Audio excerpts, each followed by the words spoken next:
வீரேந்திர ஹெக்டே. ஹெக்டே என்பது ஒரு சமூகம். ஹெக்டே என்ற ஒரு முதலமைச்சர்லாம் இருந்தார், ராமகிருஷ்ண ஹெக்டே.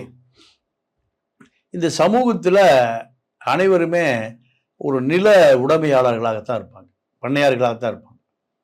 ஒரு 500 ஏக்கர் 1000 ஏக்கர் இப்படி. இந்த வீரேந்திர ஹெக்டே உடைய மூதாதையர்களுக்கு சொந்தமான நிலம் நிறைய ஆயிரக்கணக்கான ஏக்கர். நேத்ராவதி ஆற்றங்கரையோரம் முப்போகம் விளையும்.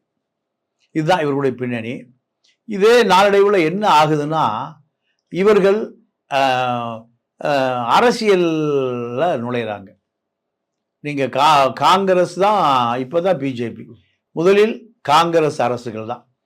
காங்கிரஸ் அரசுகள் இவர் யாரை சொல்லுகிறாரோ அவர் தான் அந்த பகுதியில் சட்டமன்ற உறுப்பினர், நாடாளுமன்ற உறுப்பினராக வர முடியும். தர்மஸ்தலாவில் இவர்கள் வைத்தது தான் சட்டம். இது எப்படின்னா, கர்நாடகா முழுக்க KA ரெஜிஸ்ட்ரேஷன், ஆனால் தர்மஸ்தலா மட்டும் TS ரெஜிஸ்ட்ரேஷன். அப்போ அரசு என்பதை தீர்மானிப்பதே இவர்கள் தான். தர்மஸ்தலா கோயில் நிர்வாகம், அதை ஒட்டி தர்மசாலா மாவட்டம் முழுக்க